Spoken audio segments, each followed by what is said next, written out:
I tell you, the old saying, what doesn't kill you makes you stronger, right? I'm going to go out and bench press my car. Appreciate folks joining, and crazy week out here. Do we have anybody that's new for the first time joining us?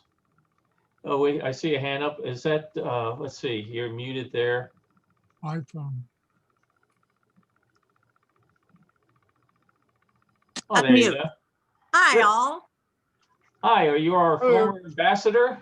I am. I'm Debbie Dane Brown, and I was the 1971 Walt Disney World ambassador, the first one. Well, congratulations. It was quite an honor, very much so. So you worked at the Preview Center, so you were one of the people selling these vintage slides, huh? Yes, we sold many of those slides. Of course, we opened in 1970, about a year before the Magic Kingdom and Walt Disney World opened. We had a small merchandise area in the lobby of the Preview Center. We were on a rotation, and at the merchandise center. Sorry, so let me mute everybody else here 1 second. Okay, mute. Okay, let me just let these folks in, and I'll mute everybody, and then we'll get back to you, Debbie. Mute all. Where is that? No.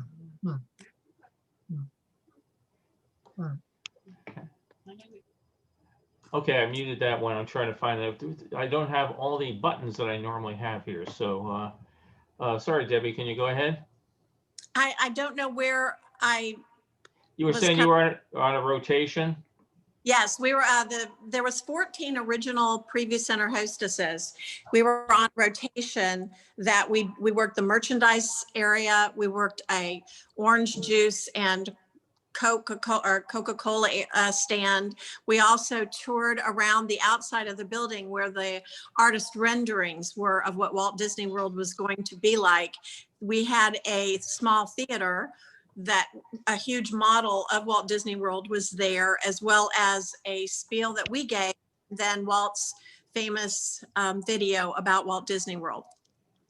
Let me bring up a picture that might bring back some memories for you. Everybody see the Preview Center? Yes, I do.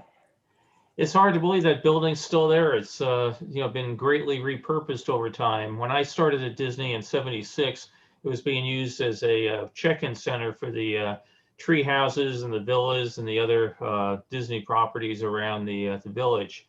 And I think now it's a sports union. The AAU, the Amateur Athletic Union building.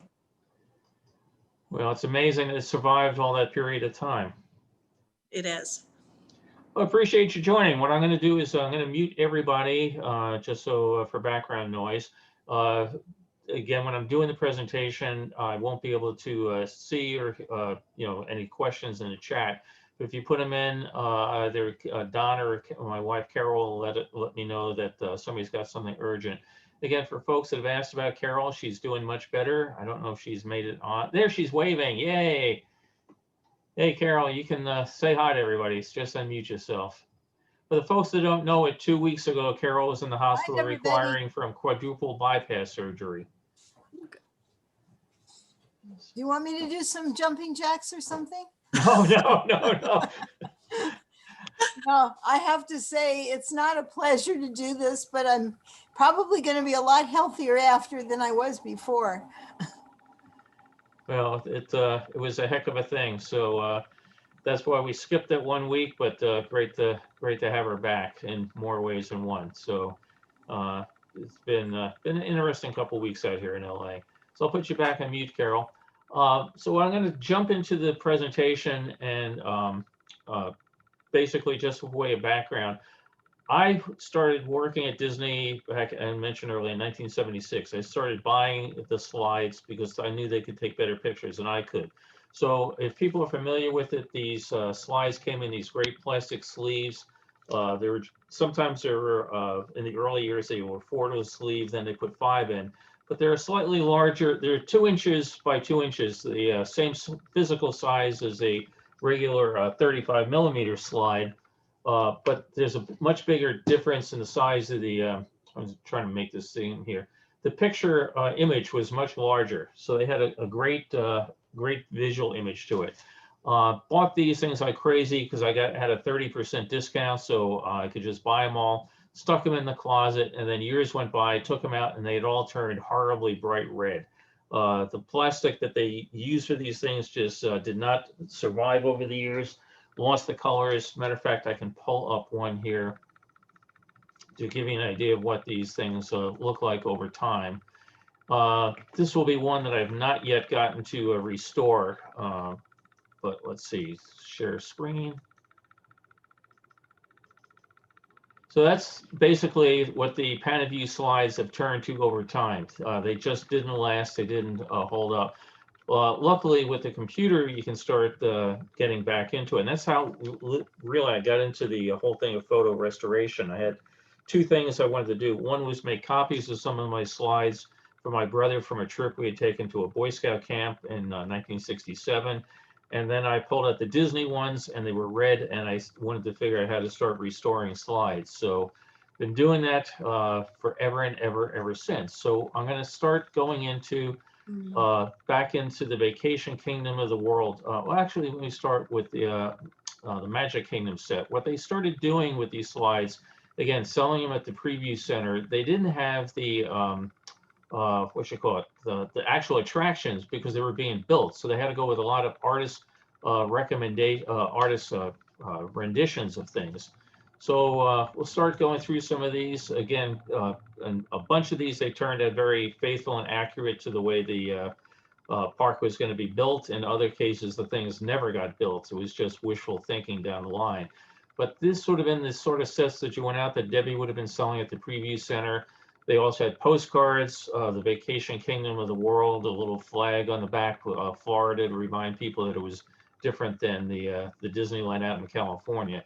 So we have a great shot of the monorail coming out of the Contemporary. This was the model built out at the studio, actually at Imagineering Glendale for the property. And it showed what they thought they were going to be doing at that point in time. This is in front, the Polynesian Resort, which you can see has a totally different look of the main structure off to about the 3 o'clock side of it.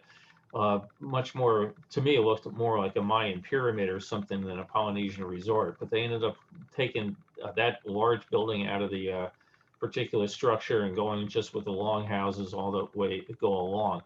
In the center, about the 12 o'clock spot, the hotel that was never built.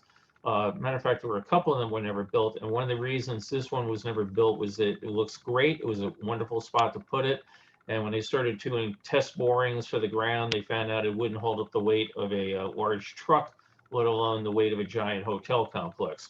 So for folks that aren't aware of it, there's a lot of limestone underneath the property at Disney World.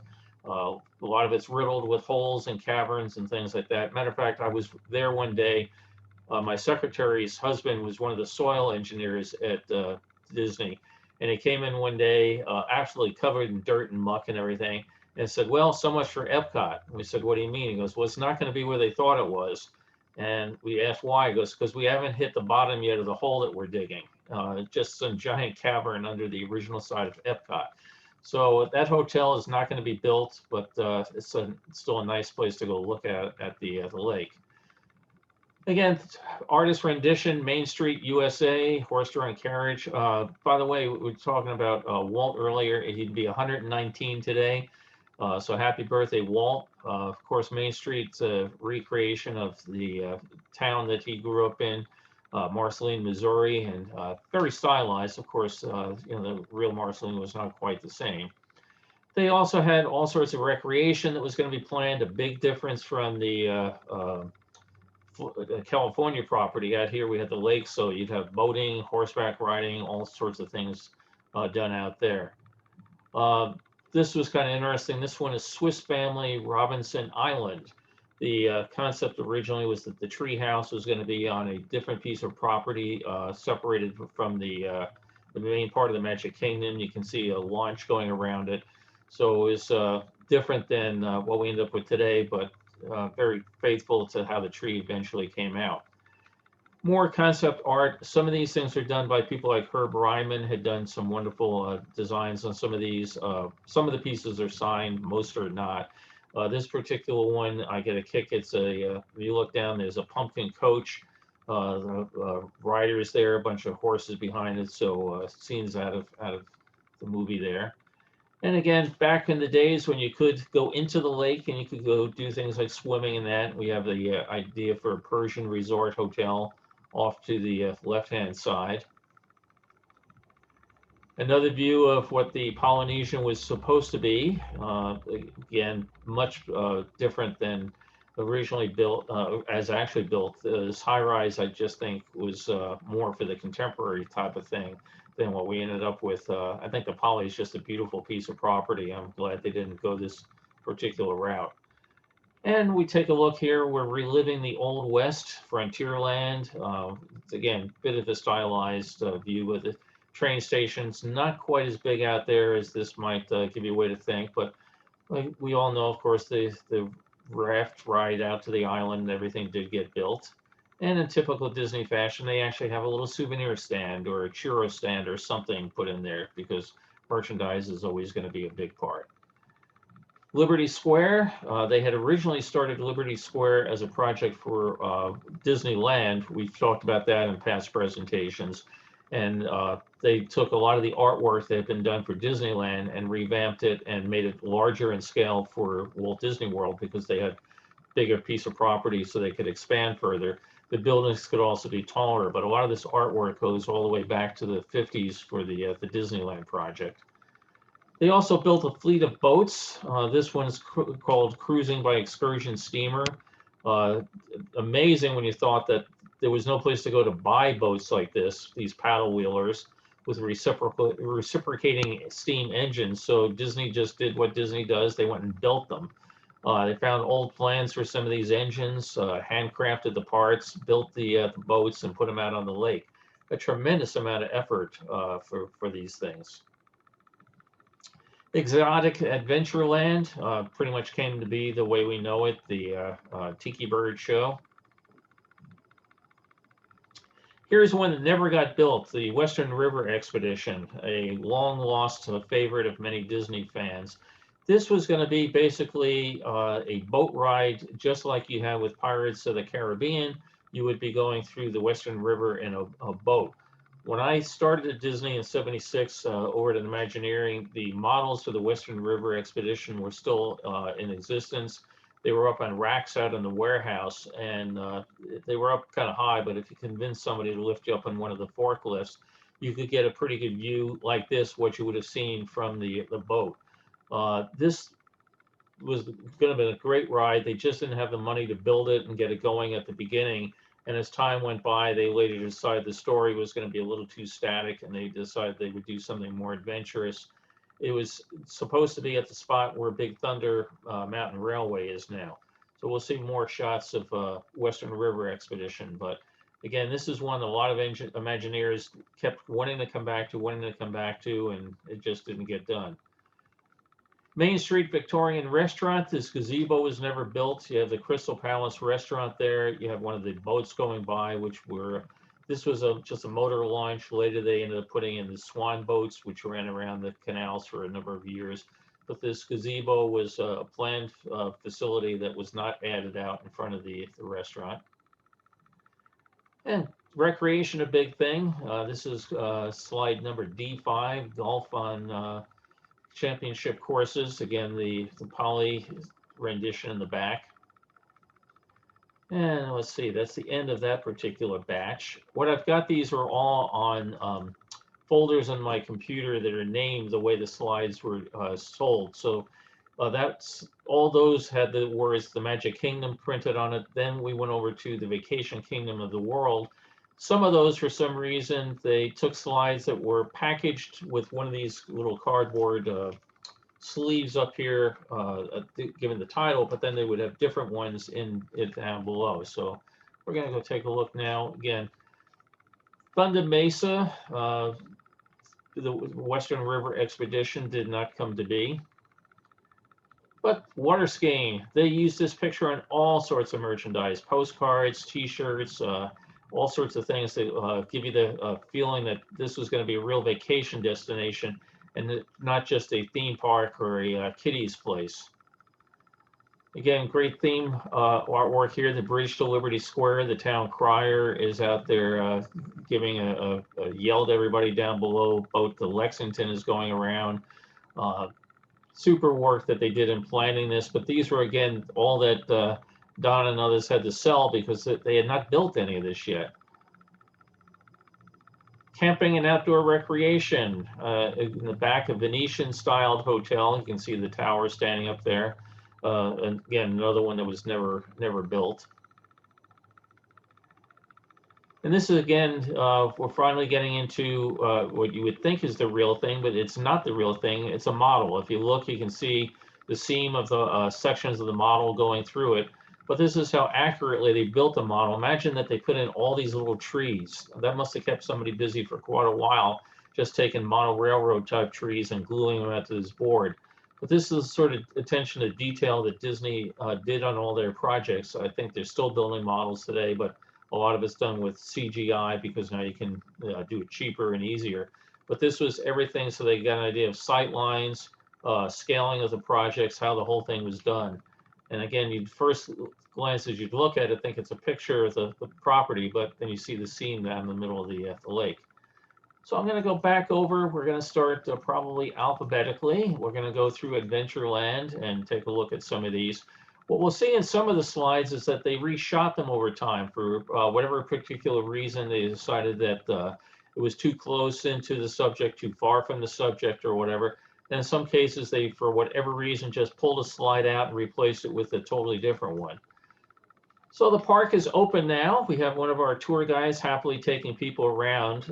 These were all shot in this particular group very early during the development of the property. A lot of times these are actually cast member preview days so that the families are getting a first look at the park, and the photographers now can get a picture of the property with some actual people in it so they could rush them out, get them developed. And then when the real customers started showing up on Main Street or the other shops, they had something to buy. So you're going to see the park is very empty. That's also real because the park was very empty at the very beginning. Everybody was not sure for the first couple months whether or not this thing was going to be a successful financial operation. Then all of a sudden, after about 6 months, the floodgates opened and the crowd started coming. So again, here's an example. We'll see this one shot a little bit differently. This is the python. And some of these things you wonder what they were thinking, like how hard would it have been to get the python's face actually into the whole image. Well, over time they realized, yeah, we probably made a mistake on that. We're going to go back and redo it. So we'll see another view of the python coming up. We have the elephants waiting there, with the Jungle Cruise elephant. This one's titled. The treehouse. Again, if you go back to the original artwork, how it was envisioned, it came out very close to, obviously, to what they got built. And Tropical Serenade, the tiki birds again. You can tell in a lot of cases these are cast member preview shots because everybody has Disney-styled haircuts. So you don't see a lot of people with beards. You don't see a lot of long hair. That sort of thing. People are all dressed because they're Disney families on their day off taking a tour of the place. We're inside the Tiki Birds. Back before they ruined it with their update, this is the original management. One of my favorite characters from Disney World, the Orange Bird. He was developed to be a character unique to Disney World. We don't have him out here in California. But he was done in conjunction with the Florida Orange Growers Association. And he had been out there at the Sunshine Tree Terrace where you could go and get orange juice themed, I think somebody's holding an orange cone or something. They had retired him for a number of years for whatever reason. I think their deal with the orange growers died off. And then people realized this guy is really, really popular. And they brought him back in recent years on a lot of merchandise and T-shirts and hats and things like that. So the Orange Bird's a real favorite of mine, a real cute character. They also had street musicians. These people normally performed off to the side under a shelter, but that was too hard to get done with the photography without a lot of flashes and that. So let's just take your drums, put it in the middle of the street, and get your steel band entertaining outside there. Again, another shot of the Tiki Birds. Again, Again, thank goodness for the computer that these things were all bright red, like the one I showed you of the Pioneer Hall show, that you can bring these things back to a semblance of normality. The Jungle Cruise setting off into deepest, darkest Africa and the other jungles. And again, here's an example of how they reshot things. We've got the boa constrictor back, but at this particular point, they said, okay, maybe it'd be better we have the whole face of him in there. That's what makes collecting these things kind of unique. At times they would come up with different numbers, but at times they have the exact same slide, the exact same name and number, and you find that they're sometimes two very, very different pictures. Jungle Cruise, very, very stern at the very beginning here. Of course, now they have to be politically correct and say, oh, look, the lions are protecting the sleeping zebra. Back then, of course, we all knew that they were having breakfast. But over time, the plants mercifully have grown up and make this look a lot less stark and severe than it does today. They've also made the animals look a little more realistic, so you don't see the sun shining off their plastic bodies like you do in this particular shot. And for another reason, in some cases, they use the exact same picture. They just put a totally different title on it and throw it out there. So before he was called Jungle Cruise Elephant, now he's called Elephant Glares from the Jungle. So again, making these things collecting fun. Native Warrior Hut.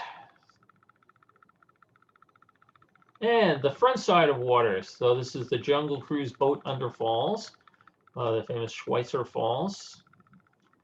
And we could, how about, we probably all know all the horrible jokes. Somebody was just on one of the Disneyland sites going through all the, you know, what was the worst Jungle Cruise joke that you can remember, you know, and, you know, of course, you know, I think we all have our favorites, but you know, this one, don't worry, ladies, they all have their trunks on. You know, it's amazing how many times you can go through these and start absorbing them. And the ruins of the lost Asian ruins here. And a gaping hippo on the Jungle Cruise. So they're okay until they start wiggling their ears. And Trader Sam, the head salesman of the jungle.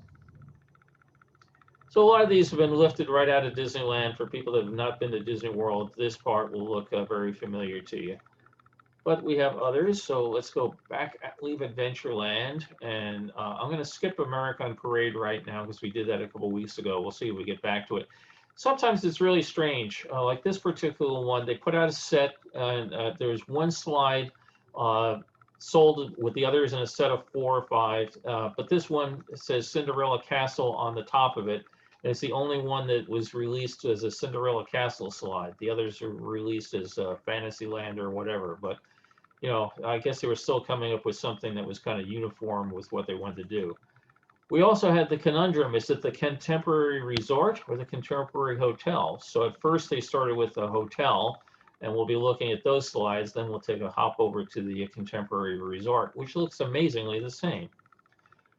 So we're up at the roof of the Contemporary Hotel, looking across at the Magic Kingdom. Place is still pretty much brand new. For those of us that work there, you might remember that guard shack down the road goes over into the Magic Kingdom area. The guard would, you know, have, I don't know how many times a day you have to tell the public that that was not the way to get into the property. But today, I think they've got, you know, a much more impressive barrier. But that, if you worked there and you had what was called the orange football, it was a symbol on your car that you could basically drive or park anywhere. It felt really cool to come driving up. The guy would see your orange football in your car. You could drive around that. Where you see the lights going up the road, take a right under the monorail and go park inside the berm there. That was always one of the nice perks of the job. Topiary Figures, some of these are real, others over time, we talked in a prior talk how they had to replace them with plastic figures because the guests would do things like, oh, this would be nice to have a picture of Johnny up on top of that ostrich. I'll just go up there and climb up. And you can put 10,000 people on top of an ostrich and the ostrich shows worse for the wear. Inside the lobby, the Grand Canyon Concourse, the 4th floor lobby of the hotel. Again, you know, I get a kick out of put these pictures up on Facebook and that, and amazing how people love the old look of the Contemporary. And one of the things that people really got a kick out of is all these plexiglass trees. I don't know if anybody ever was ever able to buy one in one of the surplus sales or not, but they look great on a patio or something. This is the cabana side of the hotel looking out to the lake. And this first cabana right in the bottom center there was my office for a number of years. They ran out of office space to put people, so they would put us in a cabana. And this was a great office because I would just go in. We kept the curtains shut so people would stop staring at us because we had desks in there, phones and everything. That's the sort of thing you expect to see by a pool. But we'd have the curtain shut, get to lunchtime. I would just take off my work clothes, put on the bathing suit, run out, jump in the lake. I'd run out to the dock. I would take my ID. I could get a free boat.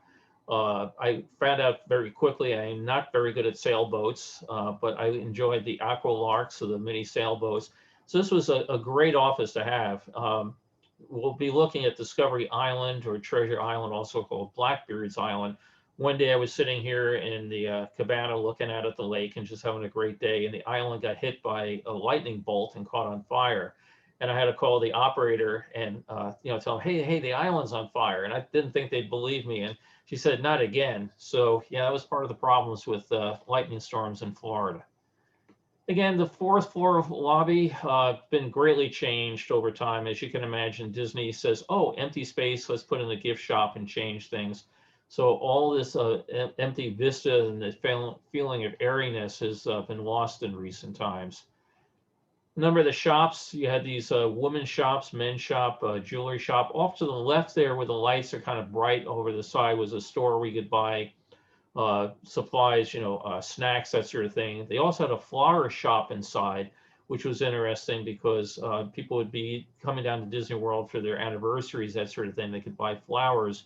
And I was trying to figure out why, they had that amount of volume. Well, it turned out it was an offshoot of the department that did all the flowers for the conventions and the events that were held inside the hotel. So since they were making floral arrangements anyway, they could put them over in that small shop and go sell them. Again, looking out back from the pool area, you can see the cabanas back in the background there and the hotel. That ends the Contemporary Hotel. Now we're going to go to the new, greatly improved Contemporary Resort, which looks pretty much the same. And again, this is just a question of Disney branding over time, realizing everybody can go to a hotel, but most people really would like to go to a resort. So this is before they decided to change the sight line and add the other big round monstrosity, the Vacation Club. You can tell this is not near opening day because Space Mountain has been built. That was an addition onto the park. And again, sometimes these slides end up in more than one set of them. Flying out over the lake, looking back, you can see some of the watercraft departing, the dock back there with all the little fingers coming out where they rented out the aqua larks and the other boats to the guests. And again, back, same scene, different variation. And I think that might be it for here. Yep. So now we're going to leave the Contemporary. We're going to go see, this breaks my heart because we don't have it here in California anymore. We're going to go visit the Country Bears. So very popular show. We had it out here in California. We had 2 theaters because it was so popular. And now, of course, it's gone. We've got a Winnie the Pooh ride, but the Country Bears and the 5 Bear Rugs. The Country Sisters, Bonnie's, Bubble, and Beulah. And again, these are just, again, the reason I was buying all these is you just can't get shots like these yourself. Actually, if you're working there, you can, because you just go in when the place isn't open and do it. But for the average person, you just can't walk up there and do it.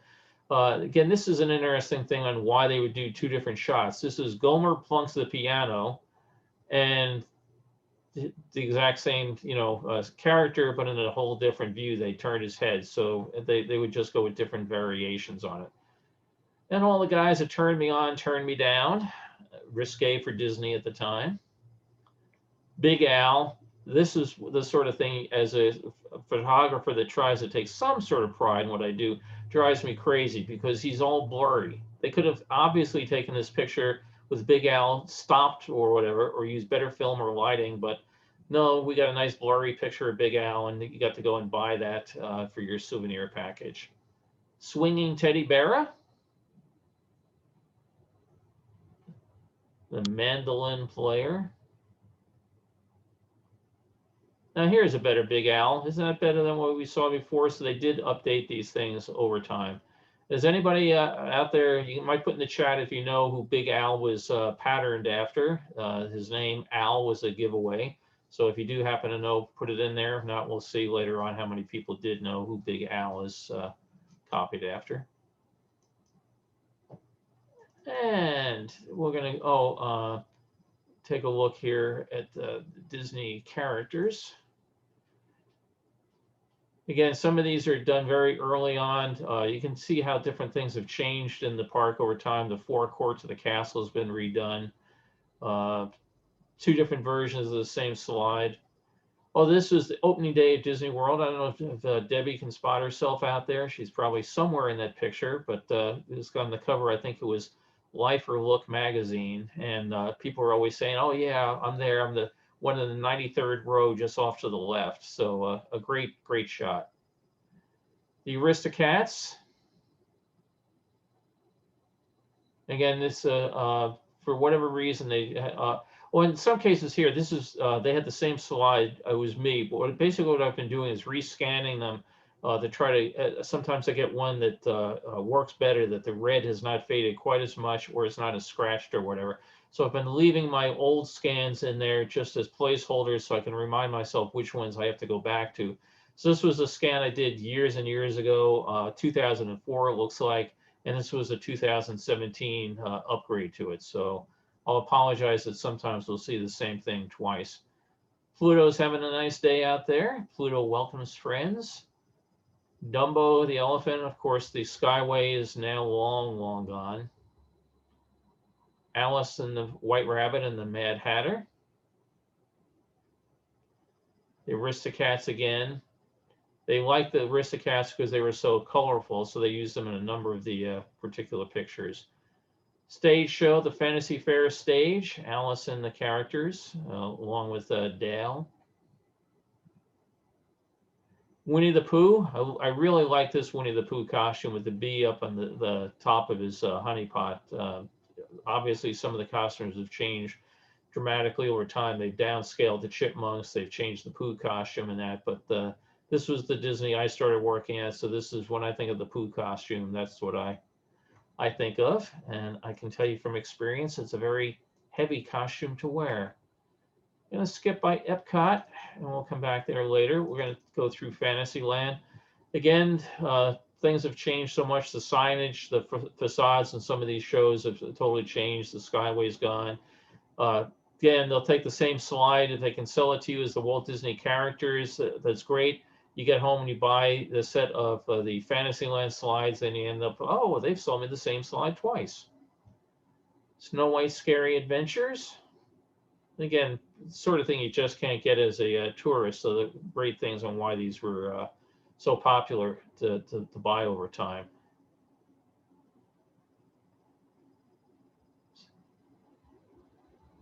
Another long lost and sadly limited attraction, 20,000 Leagues Under the Sea.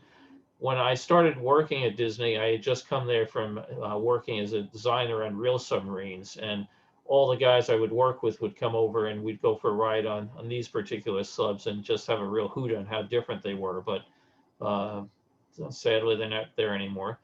The Teacups originally started as an open air attraction. They added this roof onto it about 2 years into the operation of the property because of the sun and sometimes the rain just made it unpopular. So by doing this, it extended the usefulness of it. Fantasyland, you can see steam coming up in the back. It's not the place on fire. That's the central energy plant and generating in the background. For the people that work there, you'd be familiar with the all the facilities that were off in the back for the things that made the park actually work.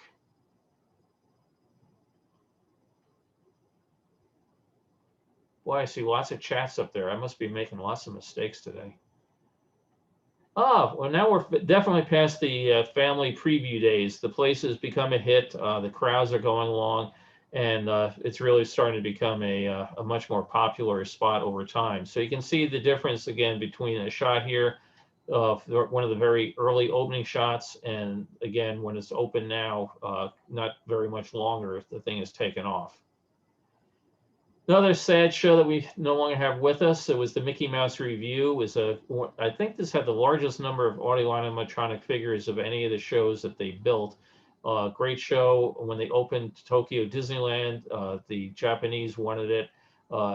They were kind of glad to get rid of it, and the maintenance people were glad to get rid of it at Disney World, because with so many AA figures, there was always constantly some work to be done, so they could just get rid of it. But for anybody that liked the show, which was basically most people that saw it, it was really sad to see it go. So unfortunately, it's gone, and I don't believe it's in Tokyo Disneyland today anymore either. And some of these are self-explanatory. Again, they'll get different views of the same attraction over time.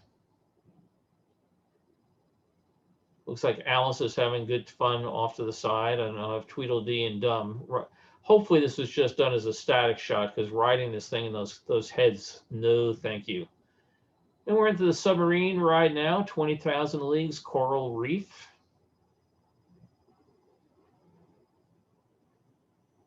Nighttime. The little lights in the trees, and the trees have just grown and changed so much over the years. Mr. Toad. It's great. They've got one of the devil figures out at the archives in Burbank, and when we go and visit the archives, he's always sitting there on one of the shelves staring back at you. It's great. The tile work in the castle. And we'll leave Fantasyland, and we're going to head over Fort Wilderness, the outpost. When you come driving up, you go and check in and get assigned to your campsite. At night, you might enjoy a nice campfire out there. I tell you, these were really popular with the kids. They both had the campfires. They also did outdoor screenings of the Disney movies. They would show a feature, a couple of cartoons, and very popular at night.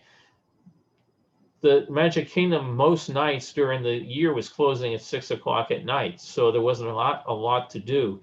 So in the hotels, you had the Fiesta Fun Center at the Contemporary Resort, very popular with games. A lot of people would go over to Fort Wilderness for the movies and the sing-alongs, that sort of thing done at night. This was an interesting thing. Somebody was doing a blog about the wilderness area, wanted to know if they had a picture of this. It was a truck that would come around and sell fresh vegetables. So if you were camping out there and you could cook your meals at your campsite, this truck would come around, and they built it just for Disney. It was a old truck that they built this bed on, that they'd come around and sell you vegetables, fruits, that sort of thing. Didn't last too long, but it was a great thing.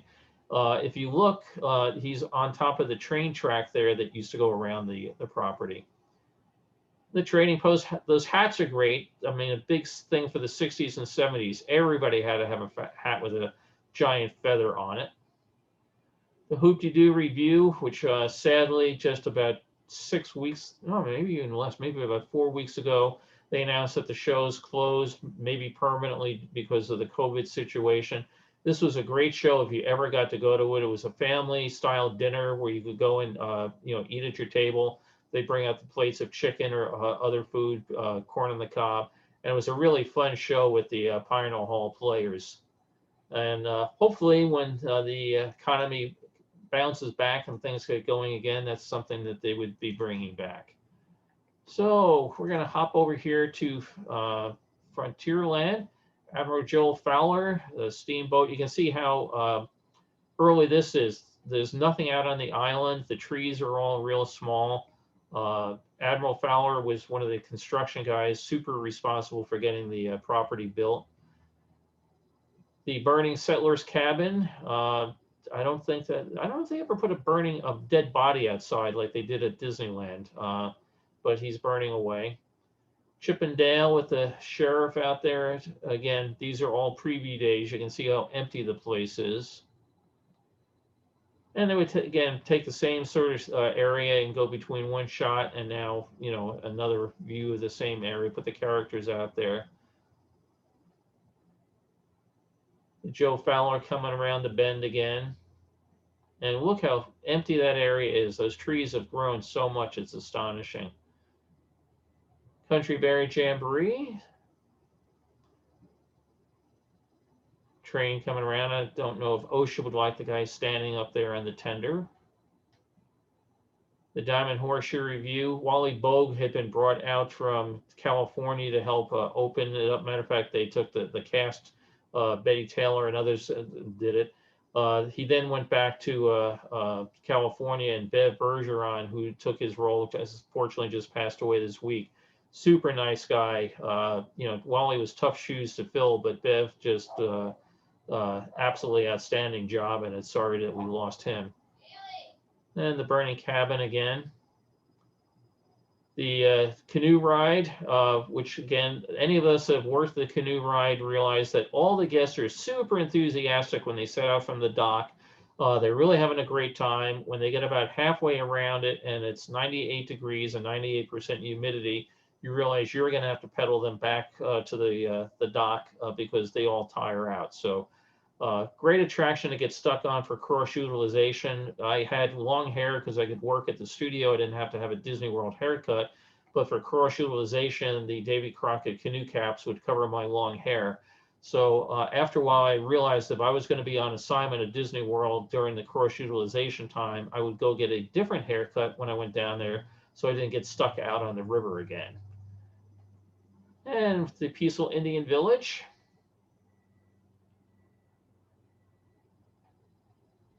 Well, they like to sell us pictures of the burning cabin, didn't they? Song of the South, I'm going to knock his block clean off with a big club there. So we finished Frontierland. Hope people are staying with us here. Go real quick here through the Hall of Presidents. Again, we saw the concept art before. We're back at one of the preview days, nice and empty. But they went in and they originally had planned this for Disneyland to have the Hall of Presidents. They tried to do it for the 1964 World's Fair, weren't able to do it. But now they were able to come up and put it in for the Disney World attraction. So Blaine Gibson and the other sculptors at the studio or Imaginary kept very busy coming up with all these characters. And they keep updating it. And now, of course, the current president gets to speak. Back in this day, it was just Lincoln. But a tremendous number. What I always got the attention to detail when I first went there was how during Lincoln's talk, some of these guys would be tapping their fingers or lifting their hands, or one would nod over, like Taft in the background would lean over to Teddy Roosevelt and, you know, murmur some comment to him.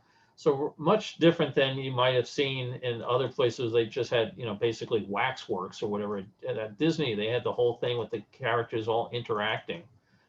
So the Haunted Mansion, when it first opened, they didn't have a big waiting area. They realized over time they needed to put that in because people were getting too hot. Again, variations on a theme. Madame Leota, Seance with a Head Medium. And again, this is where I'm still playing with my updates over time.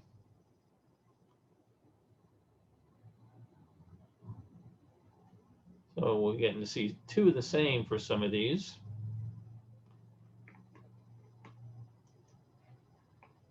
And let's see. Okay, we're all going to sing the song, right? No. So we have Children of Africa and Children of Africa. And some of these, they actually came by and renamed them with different things because they would realize that the names of the countries they got wrong the first time.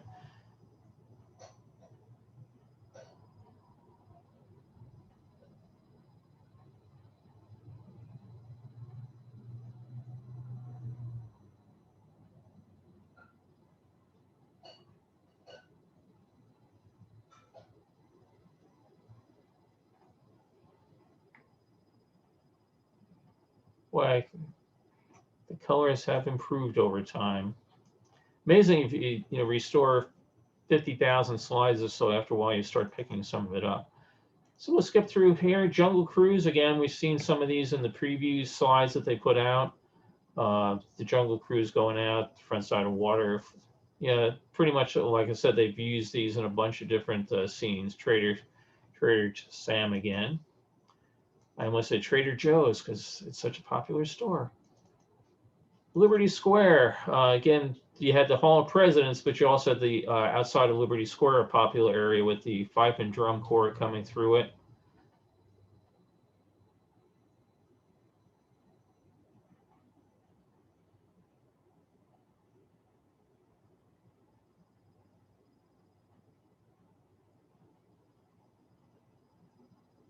Now, this is stretching it if you say Liberty Square, I guess, but the town crier put his picture up one time and people were all talking about him. I guess he was a well-known cast member. I didn't particularly remember him, but I guess he was a former vaudevillain performer and had lots of stories about being out on the circuit. This was always a big thing, a young boy and gal being brought out to be the son and daughter of liberty, and they got to wear the hats and proclamation read. The banjo player here, Pat Terry, a senior and junior out there playing along.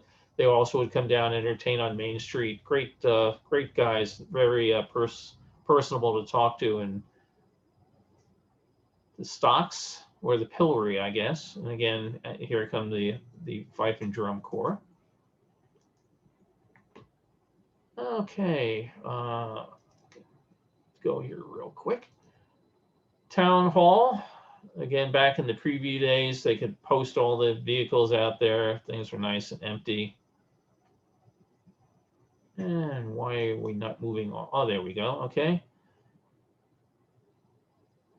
Again, the boats that they built out there, these were all handcrafted, built in shipyards for Disney. A number of them have unfortunately worn out over the years and have been retired. Very early picture of the early Mickey, as I've mentioned in other presentations. The Magic Kingdom, you can tell it's early because there's no sign on it for elevation or population, because the population so far was pretty much zero. It was brand new. This slide shows up a lot. Disney sold it for years and years and years. And I always try to figure out that blonde gal kiss with Mickey in the handshake. If she got residuals on this slide, she could probably end up buying the place. So then we have the Dapper Dans, or the barbershop quartet out there singing. Well, this is a shame. This was a great mural inside the Walt Disney Story, and they had this mural of all the Disney characters. And as they would add to it, the Disney characters, like when they did Pete's Dragon, the movie, they would come down there, add the characters onto it. And then in the refurbishment of the area, they decided that they needed the space for something else. And there was no way to salvage this mural and get it back off the wall. So unfortunately, a tremendous piece of art that was lost. We had a sort of similar piece of artwork inside the lobby of the Roy Disney building at the studio in Burbank, but this one was much nicer. The entrance has changed so much over time. You know, the turnstiles and everything have changed.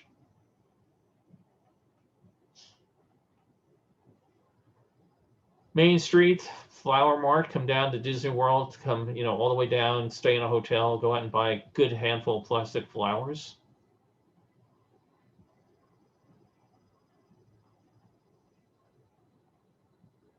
The rolling piano. I don't know if I ever saw this one when I was down there in person, but I did see it when they introduced it at Tokyo Disneyland. So it was kind of fun to see it coming down the main street in Tokyo with somebody playing the piano.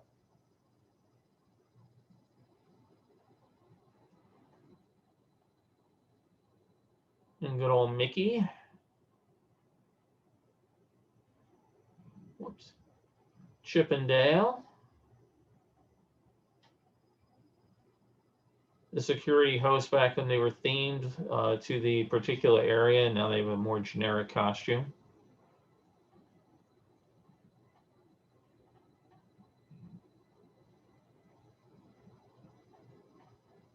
It's a lot more crowded these days, isn't it?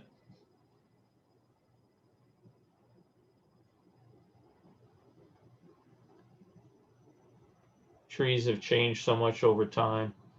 One of the things a number of years ago, they had to take all the trees out at Disneyland because they had gotten too big, and took them. Tony Baxter has at least one of them at his house now. But, you know, that's the trouble. You build a 7/8 scale or whatever the size of the thing is, and things grow and they ruin your scale. So we're going to hop through Adventureland at night. So before, it was interesting how they come up with these things. Before, the last time we saw the riverboat, it was at Liberty Square. Now, if you buy this thing of Adventureland at night, all of a sudden this pops up in the middle of it. So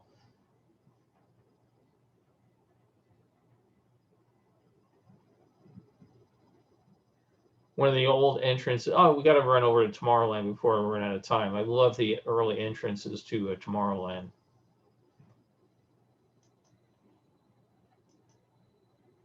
Yeah, so let's go to the Poly real quick. Again, this is what they changed, took out that giant monstrosity thing and put in a wholly different building for the Poly.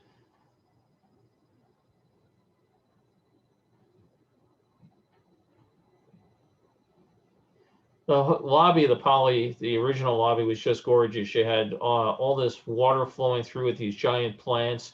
It had a whole different smell to it. Basically made it smell like you were in a tropical type area. Up top, you had Trader Joe's and the Grog Hut shop again to go buy, souvenirs, snacks, the same sort of thing that we saw over at the Contemporary. But the lobby was just wonderful at the Poly at the time, very themed. And the luau show, very popular. They would go out and do all the fiery dancing and all the rest of it.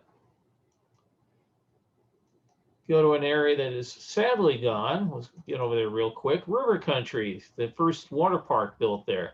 Was a great facility. It was the old swimming hole where it was kind of interesting. You came down. The folks that had not been in there, you had the log flume up at the top that you would ride down and splash down into the lake. And you had pools like this. You had slides to go into. Great fun to do it. More things of the smaller slides.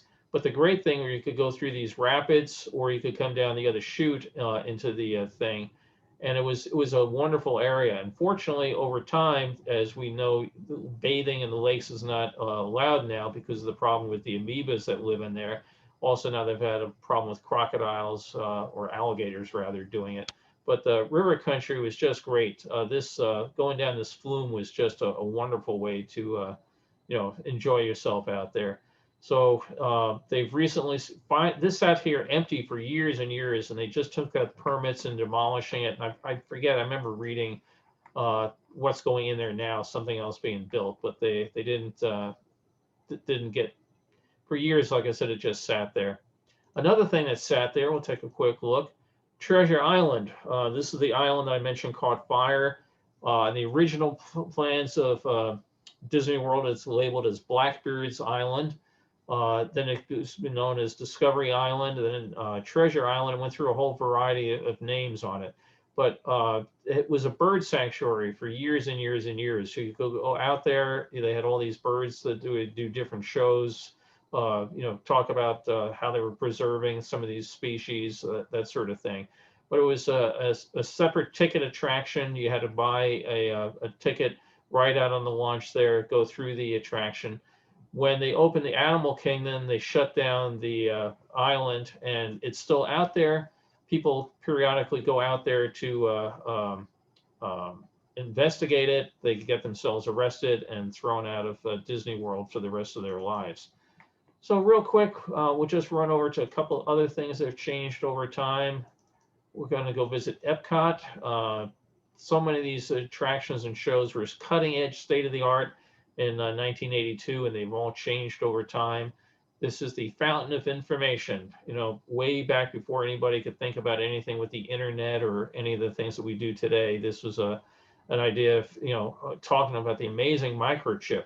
People may remember you had the thing where you could design your own roller coaster I want to put a loop here, I want to put a hill there, I want to do something else. And then they would play it back to you. So you had this Beaver character would come out.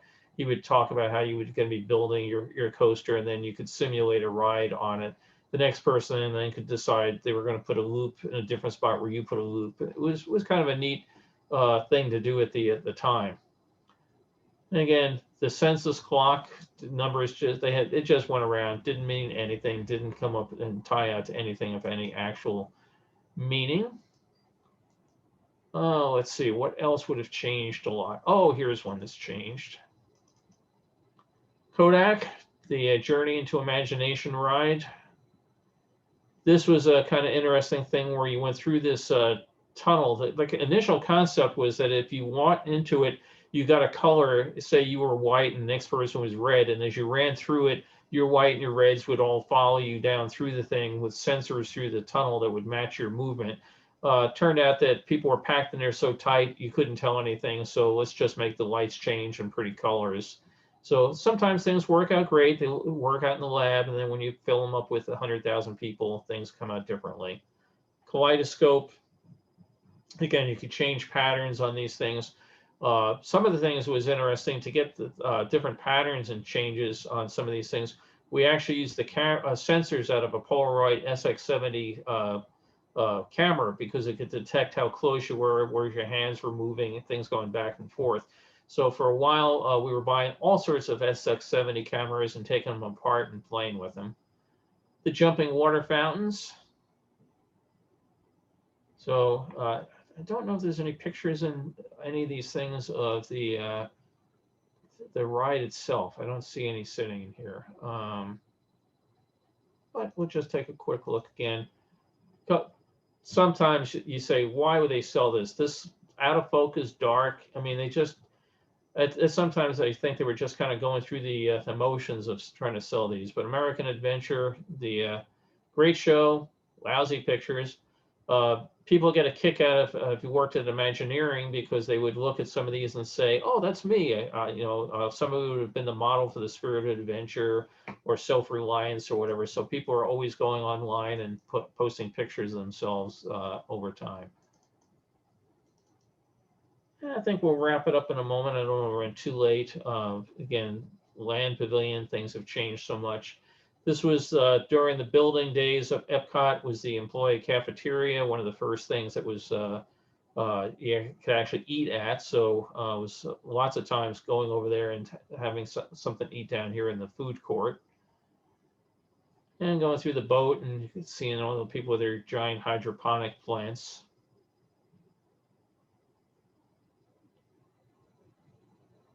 So again, all this has changed a lot in recent years, but that's as close as they ever got to the Western River Expedition. If you notice, those buffaloes were just like the ones that were done, the models there, because they had already done the engineering plans for it, and Disney never throws anything away, so they could go through, use it again.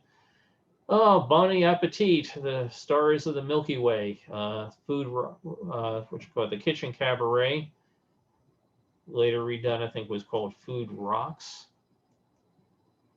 And another one that's changed over time.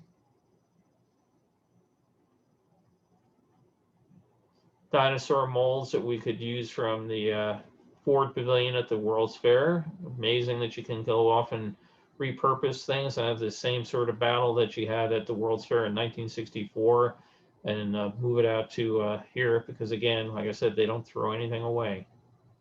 Which is kind of fortuitous because, you know, all the molds for things that you don't think about, the benches and all the rest of it, when they built Disneyland, they just stored it away in warehouses in case they ever needed to rebuild it for Disneyland, never thinking we'd build a whole nother park out of this stuff. So let's see, is there anything else real quick? Epcot that's changed dramatically over time. Just take a quick look around at night and we'll end it up. So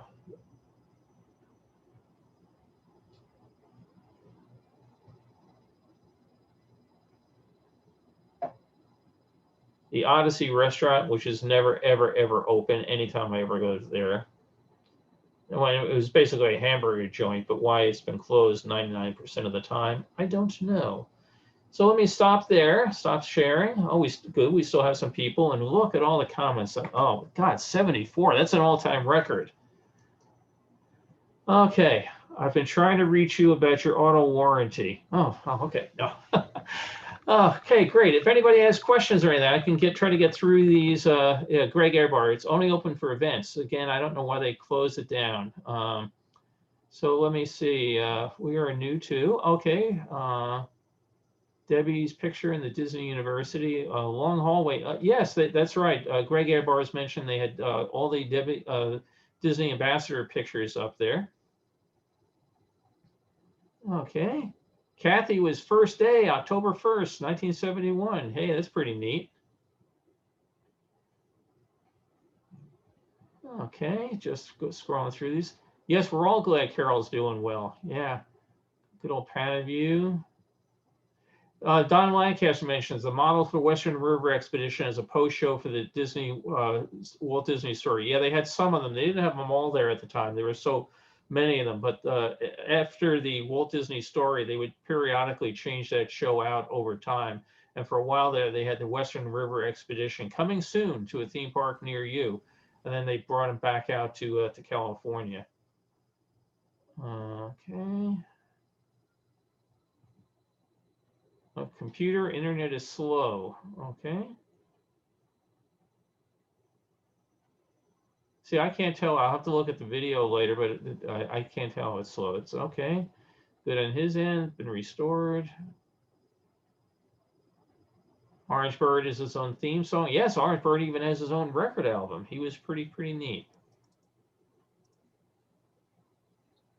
I'm just reading through there.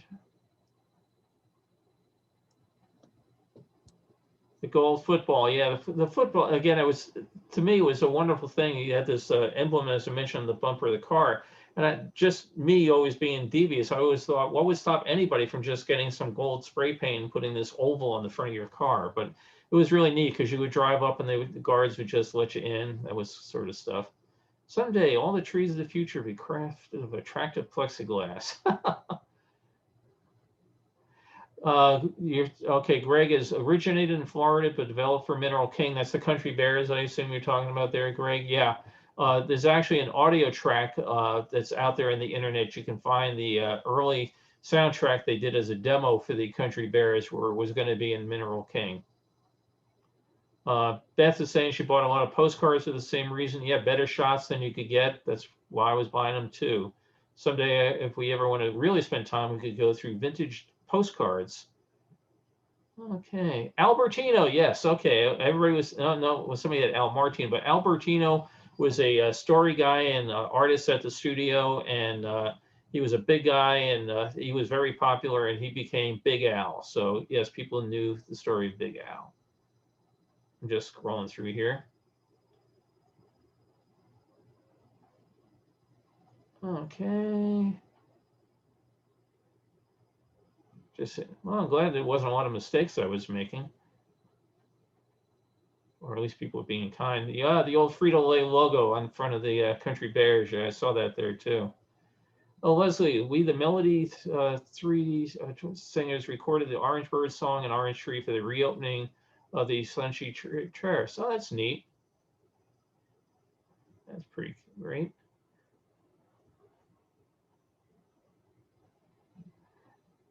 Well, what I can finish reading through. Oh yeah, that's Treasure Matacumbe, Bay Lake area. It was a great movie Disney did with Vic Morrow.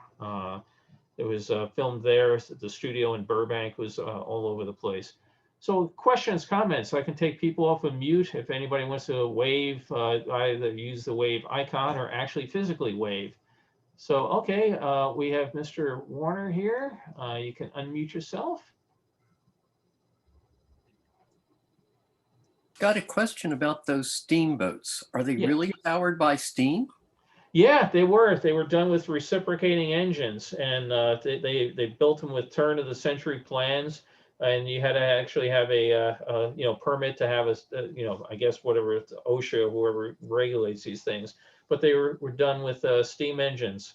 I don't know if any of them are still operating. It's been my daughter was just mentioned, a couple of years. I think 4 or 5 years since we've been to Disney World now. But yeah, they were. The one was called a walking beam engine, and I forget what the other one was called. The particular type of them, but yeah, they were done with steam. Yeah, that's cool.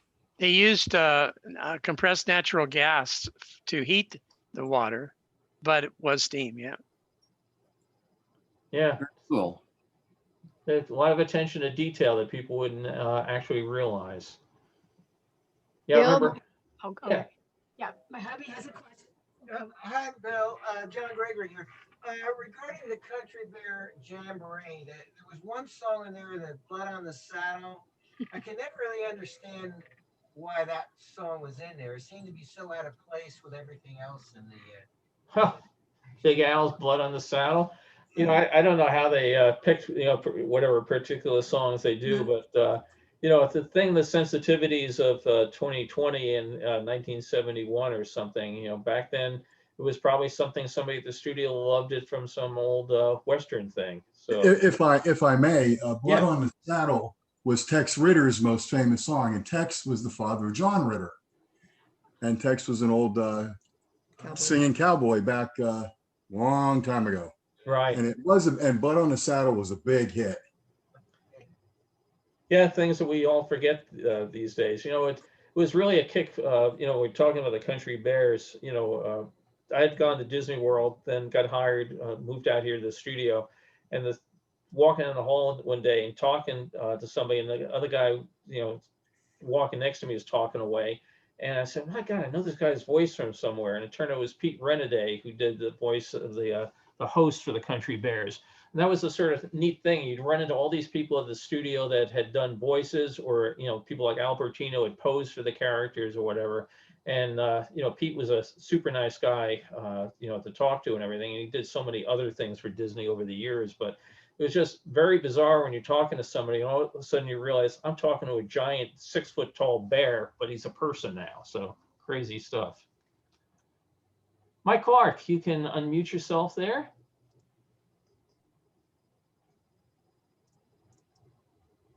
I think you're still muted, Mike. Mike's doing shadow puppets. Then it shows you're muted. Ask to unmute. No, Mike, I'm sorry. There's just no sound. Remember, everybody, we all pretended at the beginning of this. When Mike came on, we were going to pretend we can't hear him, right? So nobody react. If you want to write it on a piece of paper, put it in the chat, Mike. Put it in the chat and we'll see what Mike has to say. Sorry.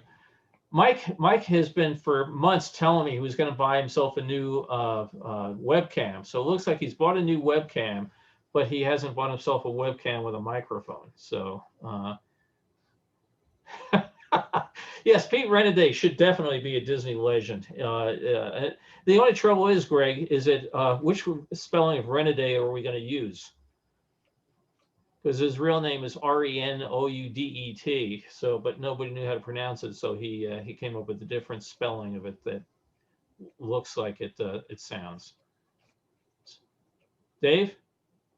My recollection of the preview center is driving by there on the way to, because I was working on the park before it was opened.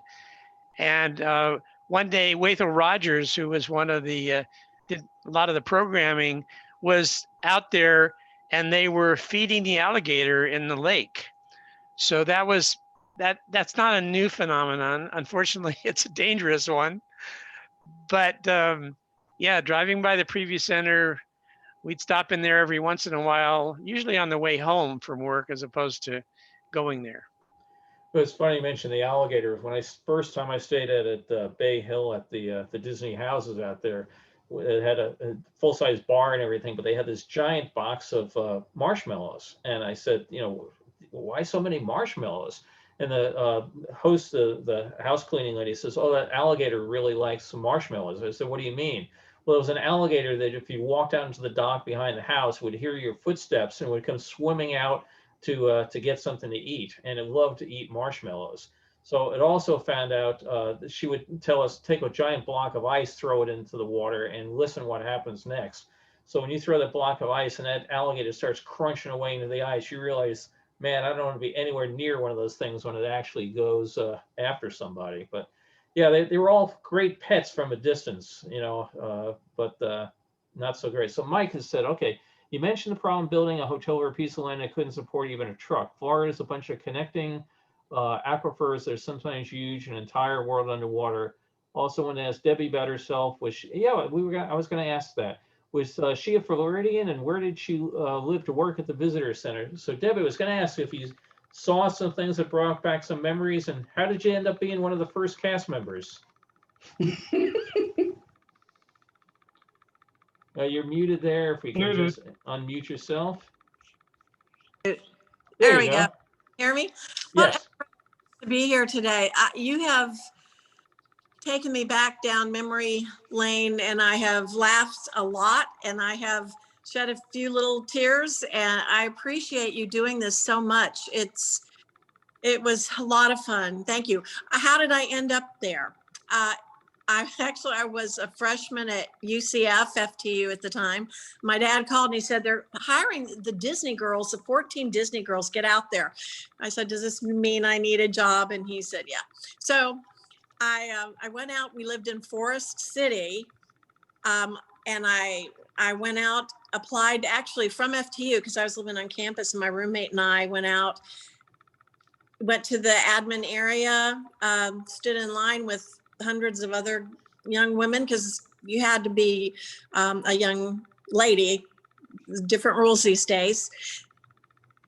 Went through the interview process, and from the moment I walked in though, Holly Holscher Smensky, some of you may remember her. She was the first person I saw.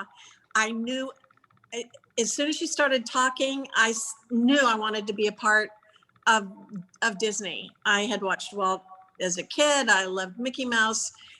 And I met Valerie Watson and Bill Holscher, Bob Matheson. I wanted a piece of this, and I'm just grateful for my opportunity. How long did you stay with Mickey? I worked full-time into 73 and then part-time through the opening of Epcot Center, as I call it. That's hard for me to drop the center. Anyway, that long. And by the way, we used to feed Al the alligator the remainders of our lunch when we were working at the preview center. Much to Bill Holscher's chagrin. Yeah. Is that Sue? Yeah. Hey, girl, you did. Everybody, this is Sue Wood Russell, and she was one of the original hostesses at the Walt Disney World Preview Center, and my roommate for a while. She's near Atlanta now, and we've reconnected, having a really good time doing that. Sue, what could you say about that alligator? Well, coming from Merritt Island, Florida, I pretty much knew to stay away. But my experience was the very same. The drive across Florida to Disney, to stand in line with 400 plus women. And then as soon as I met Holly and Val, I knew that's what I wanted to. So it was a lot of fun. It was a great honor to represent the company there, because we were the first face for most. Indeed. Because the East Coast folks did not, a lot of them never went to Disneyland. So we were the introduction into the whole Disney dream and the magic. Do you have many pictures from your days back when? A few. Well, if you'd ever We had like just to, a few. if the two of you ever like to take on one of these things on another Saturday and recreate for us, show any of your pictures or things like that, I'd love to have you tell us more about your time back then. It's something, like I said, I first went to Disney World, I think, in '73.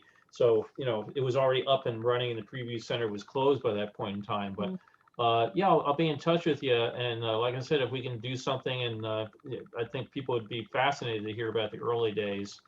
I mean, I showed a picture a week or two ago of, the wooden shack where it was like the entrance to the property, and thinking, how could anybody ever visualize this dirt road going off into the wilderness?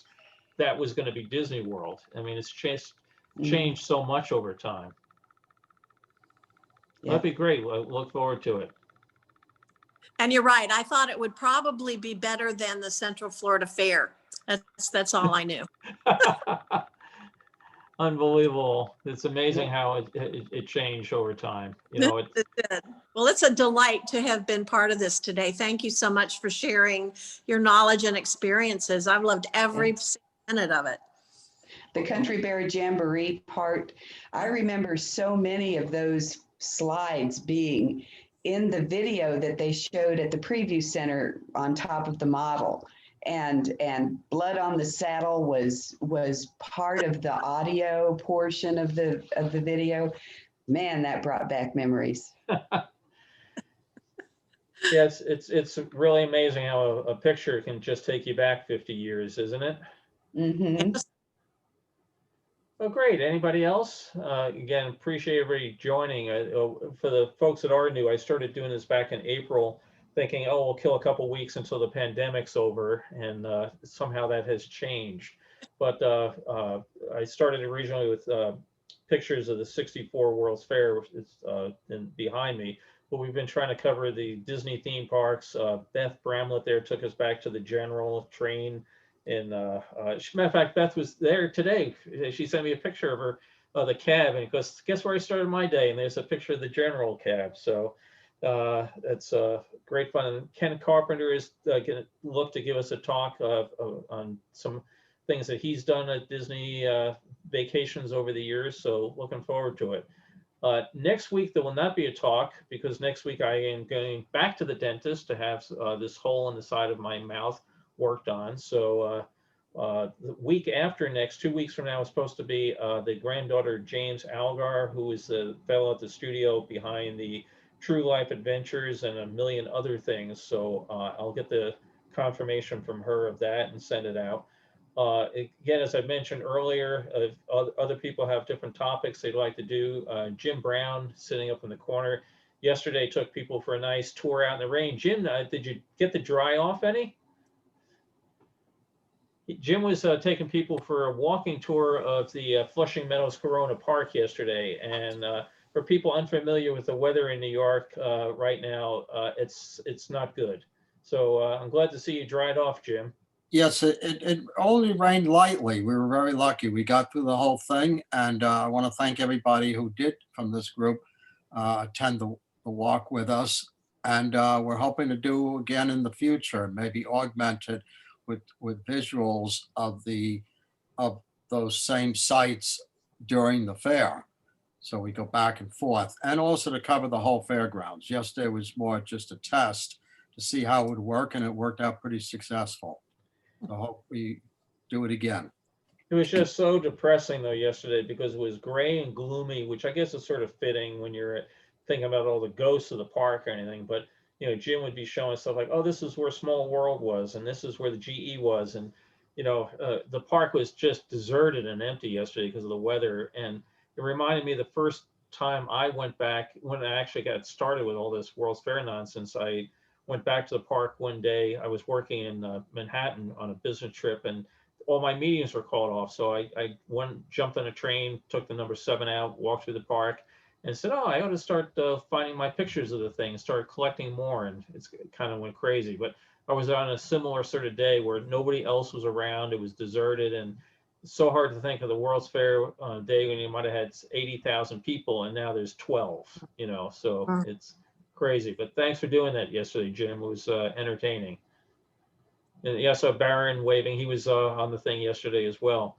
So again, next week, I hope everybody will say good things to for whoever invented Novocaine, because I'll be enjoying that.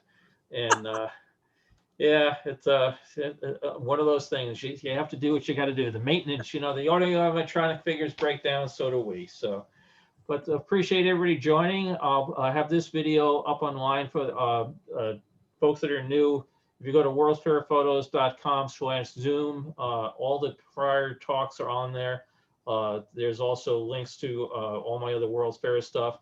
If anybody would like to buy any of my World's Fair books and give them out for Christmas presents, hey, I got a whole box of no, Mike Clark, no, he doesn't want to buy books and give them out to Christmas presents.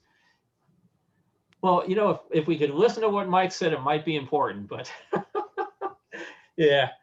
No, again, I appreciate folks joining, and somebody yesterday was interesting, was saying, I'm online and you're not. I said, well, it's because it's Friday and the talk's on Saturday. I said, oh, I can't keep track of the days. And it's about the only way I can keep track of the days. Well, Carlos is pointing at himself. You were one of two people that did it yesterday, Carlos. Yeah. Because Carlos says, what's wrong with the link? It's not working. And I go, what link? He says, your talk. How, no, that's tomorrow. So, but yeah, I mean, Dave, you had something? It's like the Groundhog Day movie without Bill Murray. Yeah. It is. It's just crazy how, the whole thing just comes and goes. And, it's like, we're real excited because, oh, wow, we're going to put an order in at the market and drive and pick it up. Maybe we get out of the house for a change. So, because I don't know where else is located. The numbers out here in LA are absolutely horrific right now. Just terrible. So particularly with Carol, recovering from open heart surgery, we're not going out anywhere doing anything. So it's nice to see some of the rest of the world, even virtually. So again, 2 weeks from now, James Algar, and then we'll figure out the rest of the schedule going forward, and look forward to getting together with our preview center ladies and seeing what we could do to put something together with you there. So Mike, if you evidently sometime if you want to test your audio, we can do that. Yeah, so, someday we have to do this and let Mike's audio work, but just not tell him. So, and again, thanks everybody. I'll put this up online. I hope everybody has a great day. Take care. Bye-bye, everybody. Good luck with the dentist. Yes, thank you. This one should be Good luck. minor. Yeah, Bill, I start mine Monday. Oh, okay. Well, mine, I tell you, it actually on a pain scale of 1 to 10, I don't think I ever went above a 1. I mean, they knocked me out, took out the tooth, put in the bone graft and everything. They tell me this week I just have a stud put in to have the Right. Well, thing done. they're not knocking me out. They're doing it all under local Yeah. because my insurance doesn't cover any of it. And I don't want to blow $750 an hour for general. But Well, they advised my insurance. I don't have insurance, so I had to pay it all. And they advised, since we're going to have to lift your sinuses up to get underneath the ticket, because my evidently Cotter roots are twice the thing of human roots. Bill, don't tell me anymore, please. I hate dentists. I despise dentists. Don't tell me anymore, please. It's not that bad, Bill. My wife went through it. It's not that terrible. Yeah. Yeah. You already had the bone graft. You went through the hardest part. Right. Great. I'm doing 2 tomorrow. I'm doing 2 on Monday. Oh, great. Well, we'll keep our fingers crossed for you. Dave? So I've had 2, and I can one was over the past several years. I had the occasion to go to Yosemite and taste some French onion soup and break one of them. Oh. And it was so nice, although I did have to pay for it. It was so nice that they just undid the screw and took out the tooth and put a new one in. So, and you've been through the worst of it. So I can, it's amazing. It's an amazing thing. And I'm so blessed to have it. Now, I've got to tell you, Dave, you're the only guy I know that's ever broke his tooth eating soup. What kind of soup was it? It's those hard stale croutons. There was a bone in the broth. So it's like. David, odds are you had a micro air bubble in the porcelain and the hot soup expanded the bubble. No. There's bone in the broth. Oh man, I thought I was a bad cook. That's bad. That's real bad. Break your tooth on soup. Okay. But credit to Airmark. Ultimately, they made it good and they paid for the new tooth. So I had to go through it, but ultimately they took care of it. So anyway, good luck. Yeah, I'm sure it's one of those things. It's just amazing that they can do that. I'm not looking forward to it. Well, even again, like with Carol's operation, what they can do. She wasn't feeling well on a Monday night. I felt like pressure in her chest. They said, come into the hospital. We better have this checked. Oh, you've had a heart attack, probably minor. We'll do an angiogram. Probably just put a stent in. Oh no, you need quadruple bypass surgery now. And that was 2 weeks ago that she just had it this Thursday. she's out walking. Matter of fact, she has to wear a special little watch that tells her to slow down to keep her heart rate from getting too high. But Right. the things she can do, I mean, Carol, if anybody knows her, she's the original Energizer Bunny. And I have to keep telling her, slow down, calm down, don't set the watch off or anything. And to think that 2 weeks ago, there were people ripping you to pieces and doing all these things. Thank God we live in the times we live in. So particularly as she's the doing factory better. warranty's worn out, It Great, well- sucks to get old. What's that? It sucks to get old. Hey, as my grandfather always said, it beats the alternative. This is true. Great. Thanks all. We'll Be well. see you in 2 weeks. Take care. Bye-bye. Bye. Take care, Bill.